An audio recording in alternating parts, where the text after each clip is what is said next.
I met him in New York. I remember talking to him in my office. Mm-hmm. And we met because I think at that time I was president of the American Psychosomatic Society. Oh, I see. I think this was 57. Yeah. Yeah. And is he from Heidelberg? Or? Absolutely. Yeah. That's it. Yeah. Heidelberg. And he was very much interested in psychosomatic medicine. But there was always a question that he was in Germany all during the war. Oh, yeah. But Who was this man? well, he was the head of the German medical delegation Oh. to observe the Nuremberg doctors' trial. Oh. And I think the greater question is there was someone called Karl von Weizsäcker in the professor who was in Heidelberg. Yeah. And he is more controversial than Mitchell, actually. I'm not saying that Mitchell was controversial. I don't think he was considered controversial. No? But I always wondered, Right. how come he stayed there? Right. You know, and be so liberal. Right. You know, I could. Others left. I mean, he was a good German doctor, supposedly, not a Nazi doctor. Yeah, he got into some trouble with the Nazis. And then he got into trouble with his colleagues because he wrote a report on the trial, and what the expectation was that him and Alice, whom I knew, would write a very favourable report. Well, would write a report exonerating the German doctors, Oh, my. and they did the opposite.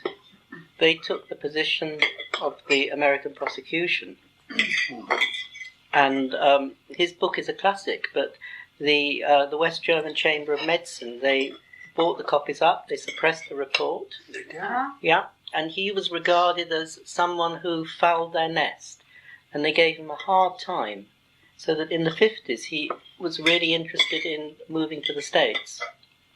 Did he talk about that? I forget now. Yeah. He had some support from the Rockefeller Foundation. Yeah, that's right.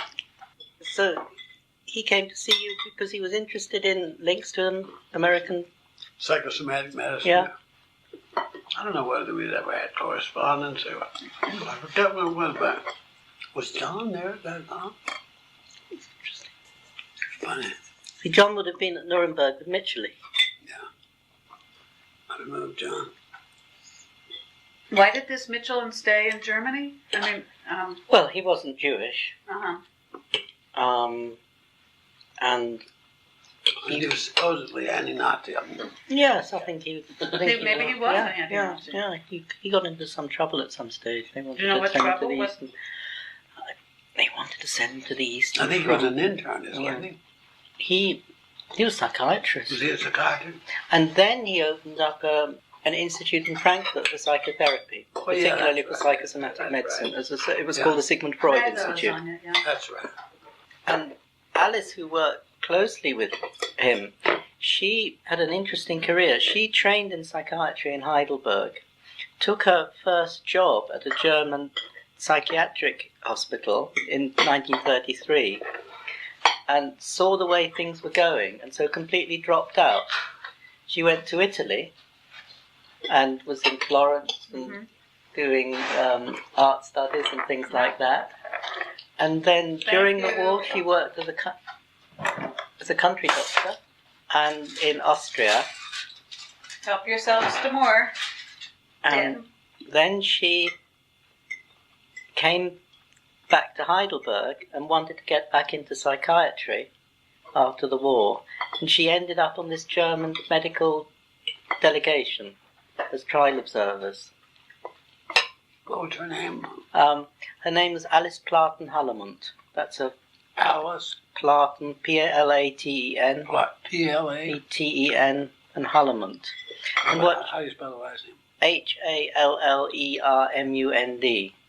You've not heard of her. She published the first historical account of Nazi euthanasia, but Mitchell was really annoyed with her because Mitchell was the head of the delegation, and she was just on it with a young medical student, and she was meant to give all her notes to Mitchell as the boss, Right. and she didn't do that. She went ahead dear. and produced her own book, Wow.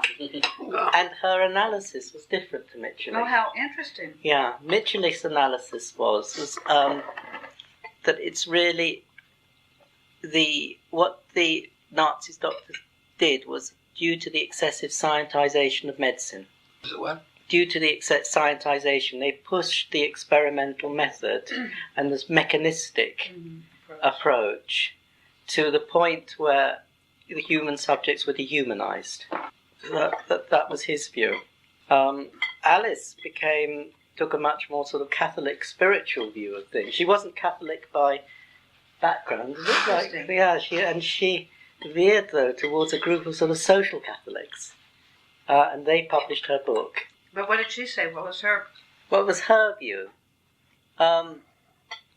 She was interested in what motivated the German psychiatrists, and it was partly to do with the fact that she took a more positive view of the church and the Nazis' antagonism to the church. She thought that if the church could have held things back, that the Nazis sort of put things under their control. But it was a very...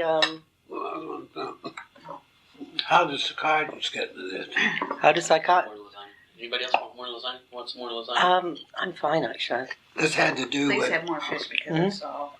Nice. Anybody else? No. I'll finish it off. No. She got involved in... She went then to England. She wanted to be analysed by Anna Freud as a training analysis. But Anna Freud was too expensive. And I can't remember who... And then there was something called the Peckham experiment, which was to do with holistic medicine in London at that time. She got involved in that. But she did do a training in psychotherapy. And then she married an Italian. And after she was in Libya for a while. And now, she's in her 90s. She got interested in group analysis is her thing. And she goes to the Ukraine regularly to introduce group analysis. Where? In the Ukraine. It's amazing. I never even heard of group therapy. Maybe that's what it's... Yeah. Huh. She's done a lot in her life. Yeah, she has actually. Wow. She was originally from... Well, she works from Italy. But she was originally from... Well, she was originally from Hamburg.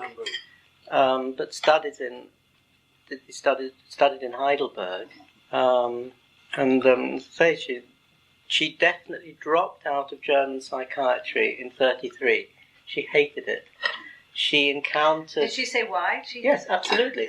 Because the Nazi psychiatrists were so mistreating the patients. They were making them sing. They were making fun of the patients. They were sort of making them sing these songs. Yes, and it was a particular psychiatrist who then, 6 years later, got involved in the Nazi euthanasia. Oh. So that she read the situation absolutely right. She really dropped out. So she has she's a very good reputation. Creditable record, actually. Who's that? This woman. This Alice Platt. Pardon. Now Alice Ricciardi. Oh my gosh. Boy. So her idea is that the Nazis suppressed the religion, and if the Christian religion had been allowed to flourish, this wouldn't have happened. It would have held them back. You see, if you would. The Catholics weren't fresh, were they? The Catholics. The churches were open. The priests were there. Yeah, well, the church collaborated really. Yeah. The Catholics less than the Protestants. The Protestants went really strongly with the Nazis, and it is a problem. You see, you had this one Pope Pius who was. There's been a new book published on him now about the papacy and the Holocaust, and he comes out really very badly. Very badly, right? The Pope. The Pope, yeah. That makes sense. Which I think was so significant with John Thompson's contact with the future Pope John. Yeah. John. Yeah.